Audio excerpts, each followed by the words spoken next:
ఇది నీకు నువ్వు చేస్తున్నటువంటి సంస్కారం. ఆ సంస్కారం ఏం చేశావంటే, నువ్వు దాన్ని వదిలేసి దానికంటే కొంచెం గొప్పగా ఏది కొంచెం బల్లి, దానికంటే ఇంకా గొప్పగా ఇంకా ఓ కాకి, చిలక, ఓ పక్షి, ఇంకా గొప్పగా పిల్లి, ఇంకా గొప్పగా కుక్క, ఇంకా గొప్పగా గుర్రం. అట్లా అయినప్పటికీ ఏం చేశావంటే అవన్నీ నేను కాదు అని వదిలేసి నేను నిలుపుకోవచ్చు. అర్థమవుతుందా? ఇది నువ్వు చేసిన పని. ఎవరు చేస్తారు? నువ్వే చేస్తావు, ఇంకెవరు చేస్తారు?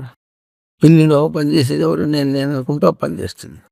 పిల్లిని వదిలేస్తుంది, నేను తెచ్చుకుంటాను. అదే నిన్న ఎన్ని పనులు చేసావు? నాన్న నీకు బ్లడ్ టెస్ట్ చేయించారా నీకు?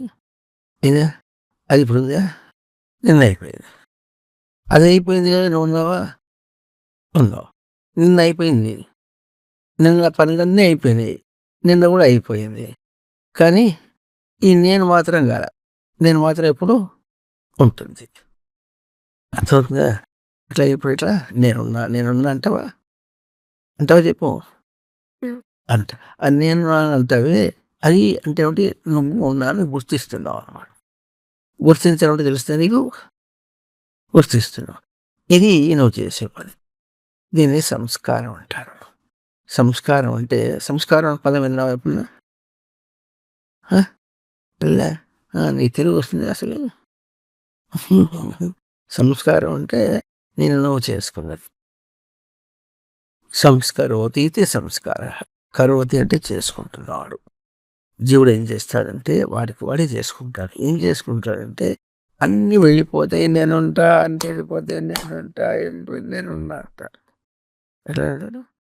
నేను చెప్పాను, అన్నీ వెళ్ళిపోతాయి నేనుంటా.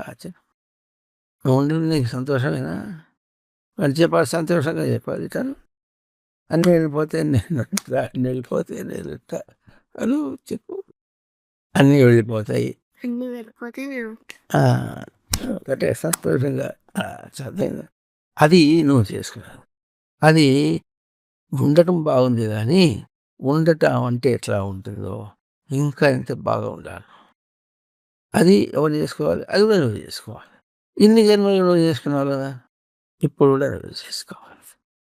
అంతైతే ఇప్పుడు ఇట్లా నువ్వు ఉండటం అనే దాన్ని అక్షరం అంటారు.